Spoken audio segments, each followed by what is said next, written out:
Fluidity, a half-hour television pilot. Act 1, fade in. Exterior, Fuller's house, backyard, day. And It's the Boy banner drops from a gazebo into view of partygoers. Blue balloons and streamers fall as well. Jackson Fuller, 13, a lanky teen with shaggy blonde hair, stands proudly under the banner wearing pressed khaki pants and a light yellow t-shirt.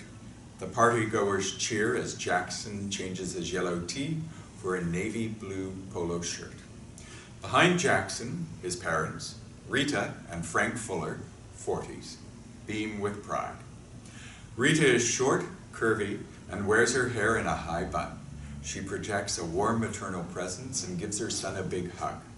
Frank, tall and muscular, extends his hand towards his son. Jackson shakes it vigorously. The teenagers and adults at the crowd are clearly either male or female, following very traditional gender roles. No confusion. Short hair, facial hair, and clothing in hues of blue or blacks for the men. Longer hair, made-up faces, and pinks or pastels for the women. The children and preteens, however, wear shades of yellows and greens, and it's very difficult to distinguish a gender for many of them. Small indicators such as bows, bracelets, hairstyles, and shoes hint toward an individual gender preference. From this day forward, I am no longer Bailey. My name is Jackson. Jackson Alexander Fuller. The crowd cheers some more. Sam Conley, 12, stands toward the front of the crowd, clapping uncomfortably. Sam is trim and athletic with shaggy dark brown hair and large dark eyes. Sam sports an androgynous look like the other preteens in the crowd. A green t-shirt, knee-length khaki shorts, feminine sandals. Sam's accessories cut both ways across the gender divide. Pink painted nails and a military dog tag neck chain. Nathan Cortez, 13, a tubby Hispanic teen with a dark mop of curly hair, stands next to Sam. He wears a basketball jersey with a t-shirt underneath and cargo shorts. Hey Sam, have you decided what you're gonna choose? Sam shrugs, indifferent. You're probably gonna pick a boy since all of your friends are, right? It'll be weird for us if you chose girl. Exterior, Fuller's house, backyard, later. Most people have left the party. Jackson and Sam grab folding chairs to collapse and stack near the garage. Sam's dad, Edward Conley, 45, burly with a full beard, helps Frank take down the banner and balloons from the gazebo. Rita and Sam's raven-haired mother, Allison Conley, 42, collects dishes, cups, and tablecloths off the tables. Rita, aren't you nervous at all about Jackson's transition? Full of hormones and surgeries? Not really. It's clear that he's wanted to choose male for a long time. To be honest, I just want Sam to choose female for a smoother transition. Stop the hormone blockers and voila, female puberty. Frank and I both chose genders opposing to our birth organs, and everything turned out fine. You're a nurse, Allison. You deal with this all the time. I know, it's just different when it's your child. Sam runs up to Allison. Mom, can I hang out with Bailey? Jackson tonight? If it's all right with his parents. Allison looks to Rita. Of course. We love having Sam over. Jackson has been so wound up over his party. It'd be good for him to unwind with a friend. Edward walks up and puts his arm on his wife's waist, having overheard the conversation. He's gotta be home by dusk if you're walking home. Oh, don't worry about that. I'll drive Sam home. They'll probably want to play that new video game Jackson got. Frank nods in approval and Sam smiles. Thank you. Interior, Jackson's bedroom, night. Jackson's room looks like a typical 13-year-old boy's. Blue walls, soccer and baseball trophies, a poster of a 2018 Lamborghini. A small box labeled Bailey's Old Toys sits by the closet. Its only contents are a few old stuffed animals. Jackson and Sam sit in beanbag chairs and play a zombie survival video game. I can't believe you got the newest Flight of the Zombies. I know. I'm gonna try and stay up all night and see how far I can get. Frank knocks once, then enters and grabs the box of toys. Jackson pauses the game. Are we getting my haircut tomorrow? After school, I already made the reservation with the barber. Jackson's excitement is obvious as he nods. Frank exits and they resume the game. Are you going to cut it short? Hell yeah! I'm so excited to buzz it all up and start my hormones. You should leave it longer on the top and buzz the sides, like Cristiano Ronaldo. I could even get a cool design shaved into the sides. No, don't do that. Those look so dumb when they start to grow out. True. I do like the Ronaldo's hair though. A beat. They focus on taking down a horde of zombies. Have you thought about your choice? I don't want to talk about it. Come on, you've got to have some idea of... I don't want to talk about it. Jeez, calm down. Your birthday's in 2 weeks. You're gonna have to pick sometime. It's not that easy, Bailey. Jackson. Sorry, Jackson. Sam lets out a shaky breath. It just seems so easy for you, and for everyone else. I know my parents want me to be a daughter, but that means I won't really be able to hang out with you and Nathan anymore. People might think we're dating. They both grimace at the thought. I just don't know, dude. Jackson nudges Sam on the shoulder. You'll figure it out. I'm sure it'll click soon. A beat. Jackson nods to the game. Let's kill these bitches. Sam laughs weakly and nods. They do a secret handshake and resume the video game. Dissolve to exterior. Conley's house, day. A morning glow surrounds the Conley family's home, a split-level ranch house on a cul-de-sac street. An American flag and a Michigan flag wave proudly next to each other. Interior. Conley's house, kitchen, continuous. Sam eats cereal at the breakfast table in a light blue Real Madrid jersey, dark jeans rolled at the cuff, and sandals. A teen magazine sits open on the table. Close on magazine. The pages feature a too pretty teen girl in a waitress uniform and a too masculine teen boy with a lawnmower. The headline reads, "Teens can get jobs too." Sam closes the magazine and calls out. Mom, what jobs can a 13-year-old get? I kind of want one of those for the summer.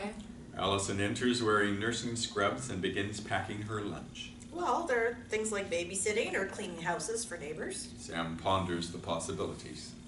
I was thinking more like a paper route or working in a store. Allison turns and notices Sam's outfit. A flash of disapproval crosses her face. She discreetly leaves the kitchen. You might be a bit young for retail work, but I could ask my friend Mary if you could work around her hair salon. What kind of stuff would I have to do? Working the cash register, sweeping up, answering phones, stuff like that. Maybe I'll be a dog walker. That sounds fun. Allison re-enters the kitchen holding a fitted purple shirt. Sam, dear, could you change into something a bit more feminine? She holds the shirt out for display, and Sam sighs. Do I have to? Please. For me? Interior, school bus, day. Sam watches their house slowly fade from view, wearing the fitted purple top. As the bus turns the corner, Sam retrieves the original socking jersey from their backpack and slips it over the purple shirt that Allison preferred. Interior, classroom, day. Students sit in their 7th grade classroom before the bell rings. Most of them have defined gender characteristics. Girls with styled hair, makeup, and pastel blouses. Boys with short hair, baggy clothes. However, a handful of students, not yet 13, sport mid-length hair and gender-neutral clothing. Sam sits next to Jackson and Greg Miller, 13, a nerdy African-American boy with thick lens glasses. Greg angles his chin up and pokes at a piece of facial hair on his otherwise hairless face. Sam and Jackson examine it. Do you see it? I don't think that counts. What? Of course it counts. Give me another few months, it'll be a full beard. You've only been on testosterone for 2 months. I don't think it works that fast. Whatever, you'll see. Avery Thompson, 13, walks in and takes an open seat in the front corner. She wears a pink top, skinny jeans, black Converse, and has a buzz cut. Her eyes remain cast down, talking to no one. Her appearance catches many students' attention. Who's the new kid? I don't know. Looks like she has cancer. No, I heard that she shaved her head in her last school's bathroom and got expelled. She got expelled for that? Apparently, they're real strict with gender bending. You think she's a queer? Dude, that's mean. I'm sure she had a reason to do it, right? Jackson shrugs as the bell rings. Hannah Green, 25, rail thin with straight blonde hair, closes the door and steps to the front of the class. Good morning, class. As I'm sure you've noticed, we have a new student joining us today. All eyes single in on Avery, who keeps her head down. Miss Thompson, please stand and introduce yourself to the class. Avery stands slowly and speaks softly. My name is Avery Thompson, and I just moved here from Wisconsin. And Avery, you have turned 13 already, correct? Avery looks to her feet and nods. A few very feminine girls in the class snicker. Miss Green nods curtly. Well, welcome to Lakeview. Thank you. She sits. Would anyone like to volunteer to show Avery around for the rest of the school day? The class falls painfully silent. A few too many seconds pass before Sam slowly raises a hand. Mrs. Green sees it quickly. Ah, thank you, Sam. Mrs. Green grabs a stack of papers from her desk. Now it's time to review the endocrine systems with a pop The quiz. class groans in unison as they shuffle things off their desks. Sam and Avery's eyes meet for a moment, but Sam quickly looks away. Interior, cafeteria, later. Avery follows Sam as they make their way through the cafeteria. Are you sure it's okay that I sit with you guys? Yeah, my friends are cool. They'll be fine with it. The two reach a table where Jackson, Nathan, and Greg sit. The conversation halts when Sam and Avery arrive. Avery, this is Jackson, Nathan, and Greg. An awkward moment passes as the two sit, before Nathan breaks the silence. So what happened to your hair? Avery half smiles and runs her fingers over the short bristles. I just felt like cutting it. That's weird. Avery glares at Greg. Why is it weird? I don't know, it just is. I mean, you're a girl, right? Avery nods. Girls are supposed to have long hair, that's all. I'm not any less a girl because I have short hair. The boys fall into an awkward silence at the challenge. Sam shifts on the plastic seat, suppressing a smirk. Whatever you say. Dissolve 2. Exterior, sidewalk, later. Sam and Avery walk home after school. There's a lull in the conversation. Sam absent-mindedly kicks a rock. I still like boy stuff, you know. That's why I cut my hair. I don't know how people think it just magically goes away after your 13th birthday. Yeah, it doesn't make sense. I feel like I won't be completely happy no matter which gender I choose. You want to know what helped me? Try a bunch of feminine hobbies, then try a bunch of masculine hobbies and see which fits better. Avery runs her hand over her hair. It's not perfect, obviously, but it helped me realize I'm more on the girl side of things. I can help you if you want. They stop walking. With my parents pushing for a girl and my friends pushing for boy, I guess it's worth a shot. I was planning on going to the mall this weekend if you want to come along. I mean, shopping is such a feminine hobby, and I need to buy a dress for my cousin's wedding. Sam laughs a bit and nods. Okay, cool. Well, I'm actually down this way, so I'll see you tomorrow. Yeah, I'll see you tomorrow.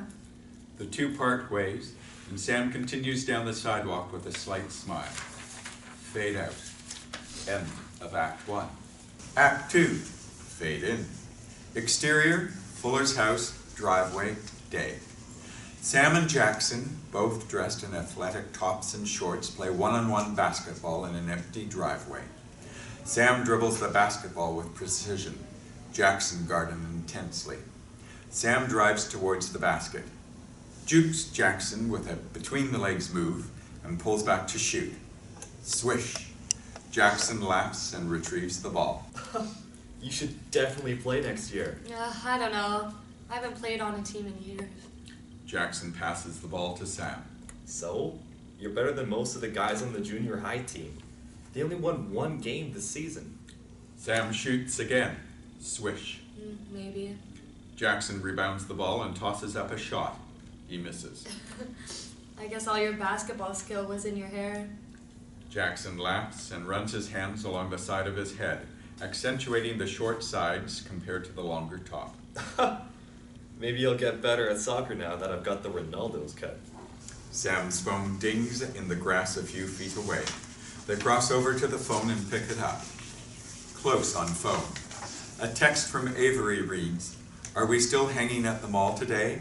I'll be there around 1. Sam grimaces, having forgot. Crap. I gotta go, dude. Sam grabs their bicycle propped up against the side of the garage. I thought we were gonna meet up with Greg at the park later. Sorry, I forgot I have to do a thing with my dad today. Sam hops on the bike and begins to ride off. What kind of thing? I'll text you later. Jackson watches Sam ride off. He sighs and shoots the basketball. He misses. Interior, 16 count. Day. Avery fingers through a rack of tops at a teen clothing store. 2 shopping bags already hanging on her arm. Her eyes light up as she grabs a floral yellow top from the rack. How about this one? Sam, freshly showered and now wearing a turquoise blouse, skinny jeans, and strappy sandals, nods approvingly. It's pretty. I don't know about the color though. It's kind of bright. I'll add it to your try-on pile. Interior, 16 count. Sam's dressing room, later. Sam stands in front of a full-length mirror wearing a dark green blouse with white polka dots on it, clearly unsure of the outfit. The floral yellow top and a few other shirts hang on one side of the dressing room. I don't know, Avery. Let me see. Interior, 16 count. Dressing room common area, continuous. Sam steps out into the common area where Avery waits on a bench. She stands from her seat and examines Sam from each angle. I like both of them. Me too. I'm split. We need a tiebreaker. Avery approaches Alexis Mason, 17, the fashionable teen employee at the dressing room desk. Her long red curls bounce as she softly sings the pop song coming through the store speakers. Hi, can we get your opinion on something? Sure.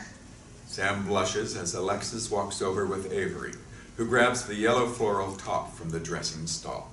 So we're going between this green one and Avery holds the yellow top in front of Sam. this one. I like the yellow one more. It sort of balances out how dark your hair and eyes are. Sam nods, taking the shirt from Avery. Then it's settled. Yellow shirt wins. Thanks. No problem. Let me know if I can help you with anything else. I like your hair. Oh, thank you. She smiles warmly before walking back to her station. Sam's face burns red, realizing the awkward timing of the compliment. Were you flirting? Shut up. Interior, mall, food court, later. Sam and Avery exit 16 count, shopping bags in tow, and walk up to a mall directory on the edge of the food court. My mom said she's by the west entrance. Which way is west? Avery studies the map on the mall directory. Sam scans the patrons of the food court and freezes. Sam's classmate, Nathan, sits at a table no more than 20 feet away with his mother and 2 younger siblings. Sam steps to the other side of Avery, clearly nervous, but trying to hide it. Oh, it's over by Tiller's, which is this way. As they begin walking, Sam chances another glance in Nathan's direction, just as Nathan looks up from his pizza. They lock eyes for an awkward moment, and confusion crosses Nathan's face. Sam turns and hurries away with Avery. Dissolve 2. Interior, school hallway, day. Jackson places books from his locker into his backpack between classes. Sam, dressed in jeans and a light green polo, walks up to him. Hey, Jackson. Did you get my text yesterday? Jackson slams his locker shut and walks off without a glance in his friend's direction. Speechless, Sam watches him walk away when the bell rings. Sam slowly follows the flow of students to class. Interior, cafeteria, later. Jackson, Nathan, Greg, Avery, and Sam sit at their usual table. Avery points to Nathan's lunch tray. I'll give you $5 right now if you mix all of this in your milk and drink it. You're on. Nathan begins mixing the remaining bits of his Salisbury steak, mashed potatoes, corn, and Jell-O into his milk carton. While Nathan, Greg, and Avery are enthralled in the challenge, Sam and Jackson remain silent, an unseen tension between them. After shaking up his carton, Nathan opens the lid and shows Greg. Oh God. Nathan pushes the concoction in Jackson's direction, to which he grimaces. Ah, dude, that's disgusting. Jackson returns to poking at his corn. Nathan holds up his carton and smirks as he glances at the others around the table. Get that $5 ready. He takes a deep breath and then pours the liquid glop into his mouth. A half second later, his eyes widen and he starts to gag. He lowers his head under the table and spits out the mix. Exterior, sidewalk, later. Jackson walks down the sidewalk, hands shoved into his hoodie pockets. Sam runs up beside him, slightly out of breath. Hey, Jackson. This time, Jackson does look up, but simply narrows his eyes and says nothing. You haven't talked to me all day and didn't answer my text yesterday. Again, silence. Sam grabs Jackson's arm, forcing him to stop. Dude, what is with you? Jackson pulls his arm from Sam's grasp and begins walking again. Nathan told me everything. Sam stops for a moment, confused, then runs back up beside Jackson. Why don't you go hang out with your new best friend? What are you talking about? Sam reaches to grab Jackson's arm again, but Jackson hits it away. I'm talking about Avery, dumbass. Nathan told me you were hanging out with her at the mall dressed like a full-on girl. What? We were just... Save it! You ditched me to go shopping with the queer. I was... You were supposed to choose Guy, so we could still hang out, but that's obviously not happening anymore. Jackson starts to walk off again, but Sam grabs his arm. Leave me alone. Jackson shoves Sam away. Just listen to me. Sam shoves Jackson back, causing him to fall onto the sidewalk. Anger and pain contort Jackson's face as he scrambles to his feet and tackles Sam into the grassy area next to the sidewalk. They rumble for a few moments, fists flailing wildly, until they manage to push each other away. You don't think I hate this? Huh, Jackson? I wish I could just pick Guy and be fine with it. Like you and Greg and Nathan. Sam regains their composure and stands up, leaving Jackson on the ground. You're the one that said you'd still be my friend even if I do pick girl. Jackson says nothing. Sam's brow furrows and Sam grabs their backpack off the ground before walking off. Forget it. Interior, Fuller's house, living room, day. Jackson walks through the front door and throws down his backpack. His mother stops her vacuuming. Hi, honey. How was school? Jackson avoids eye contact. Fine. But Rita notices the scrapes and bruises. She steps between him and the hallway entrance. What happened? Are you hurt? No, I'm fine. He tries to go around her, but she prevents him from doing so. She grabs his hand and examines his scratched up palm. Just tell me what happened. Nothing. Just some 9th grade thugs. I stood my ground. Jackson manages to squeeze by and into the hallway before disappearing into his bedroom. Interior, Conley's house, kitchen, day. Sam's mother, Allison, sautés chicken and rice in a frying pan on the stove. She stops when she hears the front door open and close. Sam, is that you? Yeah, Mom, it's me. Allison resumes her preparations as Sam enters the kitchen and goes straight to the fridge. Have you texted Mary yet? She seemed excited about having another hand around the salon. No, not yet. Allison turns and immediately notices the pink purple on Sam's cheekbone. Is that a black eye? She pushes Sam's hair out of the way for better light. Sam protests for a moment, but gives in quickly. Did you get into a fight? Who did this to you? Really, it's nothing. I just had a fight with Jackson. Allison's face softens. She grabs an ice pack from the freezer and wraps it in a cloth before gently placing it over the bruise. Why are you fighting with Jackson? He's your best friend. Apparently he doesn't think so. Allison gently pushes some of Sam's hair out of the way, looking for other injuries. What do you mean? Sam lowers the ice pack, tears already forming. He's just upset because I've been hanging out with Avery more, and I lied to him about why I had to leave his house on Saturday. He wants me to choose boy on my birthday so we can still be friends. I don't know, you and Dad want a daughter, and I like hanging out with Avery too. But I don't want to lose Jackson and Nathan as friends, either. Sometimes friends just grow apart, especially at your age. Everyone is finding new interests and hobbies and new groups of friends. Try thinking of the change as an adventure. rather than a loss. But why does anything have to change in the first place? It's just the way the world works, dear. Allison glances at the clock. 4:35. Now go clean yourself up and put on something clean for dinner. Remember, good girls don't fight. Sam sighs and nods.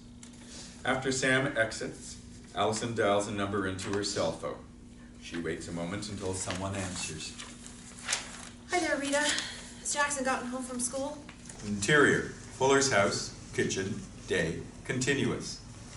Rita pauses her dishwashing to adjust the phone wedged between her ear and shoulder. Oh, he has. He got into quite the scuffle with some older boys on the way home. Rita listens, then stops, confused. They what? Cut to black. End of Act 2. Act 3. Fade in. Interior, Fuller's house, living room, day.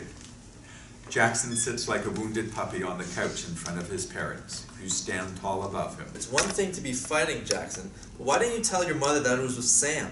Jackson leans back into the couch and looks at the ceiling rather than at his parents. I didn't want to look weak. Don't mumble. I didn't want to look weak for losing a fight against someone who hasn't chosen yet.